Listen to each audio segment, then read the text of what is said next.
नमस्कार। आज के इस विशेष विश्लेषण में हम मानवाधिकारों से जुड़े वैश्विक और राष्ट्रीय ढांचों को पूरी तरह से डिकोड करने वाले हैं। इसे एक बहुत ही व्यवस्थित और टू द पॉइंट प्रश्नोत्तर यानी Q&A फॉर्मेट में समझेंगे ताकि हर एक कॉन्सेप्ट बिल्कुल साफ हो जाए। तो चलिए बिना किसी देरी के सीधे विषय पर आते हैं।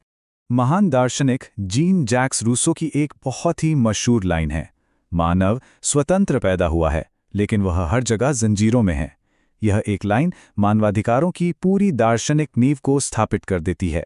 जॉन लॉक जैसे विचारकों ने भी प्राकृतिक अधिकारों के इस सिद्धांत का पुरजोर समर्थन किया था। और अगर हम इतिहास में थोड़ा और पीछे जाएं तो हमारे प्राचीन वेदों में भी समानता, न्याय, स्वतंत्रता और करुणा के बिल्कुल उन्हीं सिद्धांतों पर बल दिया गया है जो आज के आधुनिक मानवाधिकारों का बेस हैं। तो आखिर ये मानवाधिकार हैं क्या? सीधे शब्दों में कहें तो ये मौलिक अधिकारों का वो समूह है जो दुनिया के हर एक इंसान को बिना किसी भेदभाव के बिल्कुल समान रूप से मिला हुआ है। इंसान का बैकग्राउंड कुछ भी हो, उसका स्टेटस कुछ भी हो, ये अधिकार उससे कोई नहीं छीन सकता। और वैश्विक स्तर पर इन अधिकारों की रक्षा का मुख्य जिम्मा संयुक्त राष्ट्र यानी यूनाइटेड नेशंस के पास है। आज के इस विश्लेषण को 4 मुख्य हिस्सों में बांटा गया है। पहला है मानवाधिकार और उसकी सार्वभौमिक घोषणा। दूसरा, यूडीएचआर के कुछ सबसे महत्वपूर्ण अनुच्छेद। तीसरा, राष्ट्रीय और राज्य मानवाधिकार आयोग। और चौथा, महिलाओं और बच्चों से जुड़े अहम संरक्षण अधिनियम। खंड 1, मानवाधिकार और सार्वभौमिक घोषणा। मानवाधिकारों के इतिहास में 10 दिसंबर 1948 का दिन सच में बहुत ऐतिहासिक है। इसी दिन पेरिस में संयुक्त राष्ट्र महासभा के तीसरे महासम्मेलन में मानवाधिकारों की सार्वभौमिक घोषणा यानी यूडीएचआर को अपनाया गया था। 56 में से 48 देशों ने इसके पक्ष में वोट किया था। इसे मानवाधिकारों का मैग्ना कार्टा भी कहा जाता है। ड्राफ्टिंग कमेटी की अध्यक्ष थीं एलिनोर रूजवेल्ट और मसौदा तैयार किया था जॉन पीटर्स हम्फ्रे ने। और सबसे गर्व की बात, इस ऐतिहासिक बैठक में भारत का प्रतिनिधित्व हंसा मेहता ने किया था। आज ये दस्तावेज 577 से अधिक भाषाओं में अनुदित है। और हाँ, इसी दिन की याद में 1950 से हर साल 10 दिसंबर को विश्व मानवाधिकार दिवस मनाया जाता है। अब एक बहुत ही दिलचस्प कॉन्सेप्ट देखते हैं। कारेल वासाक नाम के विचारक ने मानवाधिकारों के विकास को 3 पीढ़ियों में बांटा है और उन्हें रंगों से दर्शाया है। पहली पीढ़ी को नीले रंग से दिखाया गया है जिसमें नागरिक और राजनीतिक अधिकार आते हैं। दूसरी पीढ़ी लाल रंग की है जो आर्थिक, सामाजिक और सांस्कृतिक अधिकारों की बात करती है। और अंत में आती है तीसरी पीढ़ी जो हरे रंग से जुड़ी है जिसमें शांति और साफ पर्यावरण जैसे सामूहिक अधिकारों को रखा गया है। ये साफ दिखाता है कि हमारी इंसानी जरूरतें वक्त के साथ कैसे विकसित हुई हैं। खंड 2, महत्वपूर्ण यूडीएचआर अनुच्छेद। अब यूडीएचआर के 30 अनुच्छेदों में से कुछ सबसे प्रमुख नियमों को देखते हैं। शुरुआत हमेशा समानता से ही होती है। अनुच्छेद 1 कहता है कि सभी मनुष्य स्वतंत्र और समान हैं। अनुच्छेद 2 भेदभाव पर पूरी तरह रोक लगाता है। अनुच्छेद 4 को याद रखना बहुत ही आसान है, बस राइम कीजिए, दास नहीं बनेंगे यार। यानी अनुच्छेद 4 दासता और गुलामी को पूरी तरह बैन करता है। अनुच्छेद 5 अमानवीय व्यवहार और यातना पर रोक लगाता है। अनुच्छेद 7 हर किसी को कानून के सामने समान मानता है। और अनुच्छेद 9 अगर कोई मनमानी गिरफ्तारी करे तो क्या कहेंगे? No no no. बिल्कुल, अनुच्छेद 9 मनमानी गिरफ्तारी और हिरासत पर सख्त रोक लगाता है। इसी तरह कुछ और जरूरी अनुच्छेद देखते हैं। अनुच्छेद 12 निजता या प्राइवेसी का अधिकार है।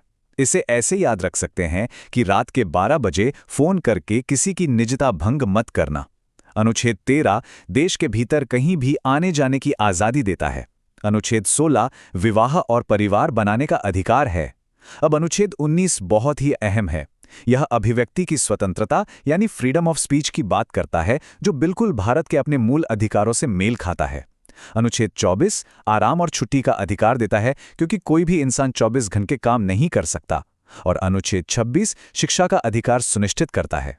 अब वैश्विक स्तर पर संयुक्त राष्ट्र और यूडीएचआर के ये नियम तो बन गए, लेकिन एक बड़ा सवाल ये उठता है कि जमीनी स्तर पर हमारे अपने देश में इन मानवाधिकारों की असल में रक्षा कौन करता है?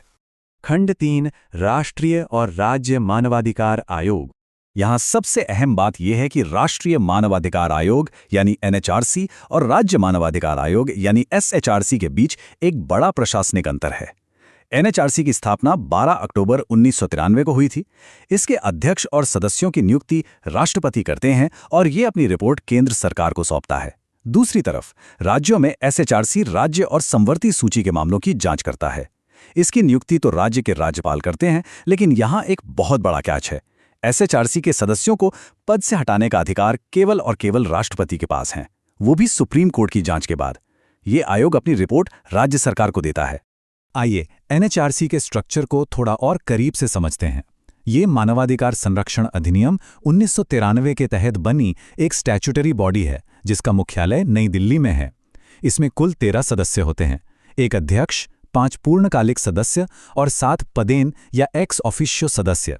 इन पदेन सदस्यों में अल्पसंख्यक, एससी, एसटी, ओबीसी, महिला, बालाधिकार और विकलांगता आयोगों के प्रमुख शामिल होते हैं।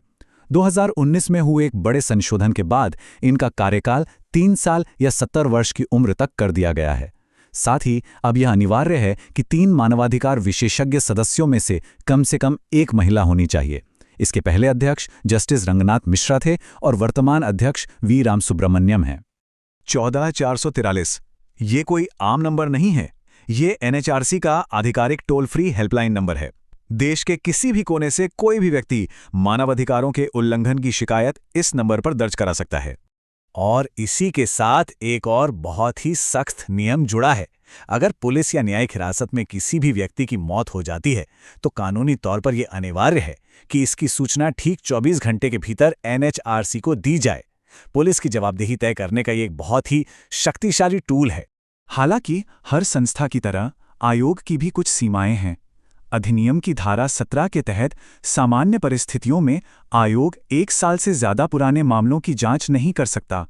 वहीं न्याय में तेजी लाने के लिए धारा 30 के तहत विशेष मानवाधिकार न्यायालयों के गठन का भी प्रावधान रखा गया है।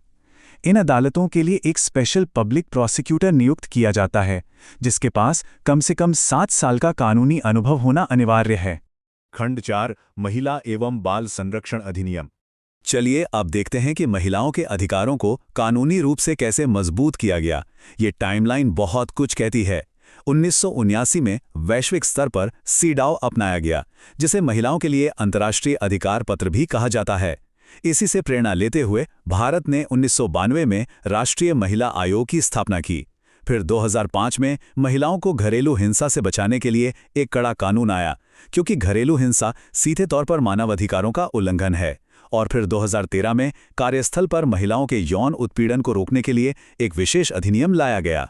बिल्कुल इसी तरह बच्चों के अधिकारों के विकास को देखें तो 1989 में बाल अधिकारों पर संयुक्त राष्ट्र का सम्मेलन हुआ। यहाँ बच्चा उसे माना गया है जिसकी उम्र 18 साल से कम है। इसके प्रभाव से भारत में 2005 में बाल अधिकार संरक्षण आयोग अधिनियम बना। फिर 2006 में बाल विवाह को रोकने के लिए कानून आया और 2012 में एक बेहद अहम कानून लागू किया गया, पॉक्सो एक्ट, जो बच्चों को यौन अपराधों से बचाने के लिए एक बहुत ही सख्त कानूनी ढाल देता है। अब हमारे देश के सुप्रीम कोर्ट ने इन किताबी अधिकारों को असल जिंदगी में कैसे लागू किया है, इसके कुछ लैंडमार्क केस देखते हैं। 1994 के जोगिंदर कुमार बनाम उत्तर प्रदेश राज्य केस ने पुलिस की मनमानी गिरफ्तारियों पर सख्त रोक लगा दी। डीके बसु बनाम पश्चिम बंगाल राज्य के मामले ने थानों में पुलिस के आचरण और गिरफ्तार व्यक्ति के अधिकारों के लिए एकदम स्पष्ट दिशा निर्देश तय किए। और प्रेम शंकर शुक्लावाद में सुप्रीम कोर्ट ने यह साफ कर दिया कि पुलिस मनमाने ढंग से किसी को भी हथकड़ी नहीं लगा सकती। इन फैसलों ने पुलिस की शक्तियों को लिमिट किया और इंसानी गरिमा की रक्षा की। मानवाधिकारों की इस पूरी चर्चा में एमनेस्टी इंटरनेशनल का जिक्र करना तो बनता है। ये एक वैश्विक संस्था है जिसकी स्थापना 1961 में पीटर बेनेंसन ने लंदन में की थी। इनका लोगो बहुत ही पावरफुल है, कांटेदार तारों में लिपटी हुई एक जलती हुई मोमबत्ती। ये लोगो और इनका सिद्धांत दुनिया को एक सीधा संदेश देता है कि अंधेरे को कोसने के बजाय एक मोमबत्ती जला देना बेहतर है। इस विश्लेषण को खत्म करने से पहले यूडीएचआर के अंतिम अनुच्छेद यानी आर्टिकल 30 पर विचार करना बहुत जरूरी है। ये साफ कहता है कि किसी भी व्यक्ति या राज्य को मानवाधिकारों का दुरुपयोग करने का कोई अधिकार नहीं है। और यहीं से एक बहुत ही गहरा सवाल पैदा होता है, हम अपने अधिकारों का इस्तेमाल करने और इस जिम्मेदारी के बीच सही संतुलन कैसे बनाएं कि हमारे अधिकार कभी भी दूसरों के अधिकारों को कुचलने का हथियार न बन जाएं। इसी विचारोत्तेजक सवाल के साथ आज के इस विश्लेषण को यहीं विराम देते हैं। मानवाधिकारों के इस अहम विषय को समझने के लिए साथ जुड़ने का बहुत बहुत धन्यवाद।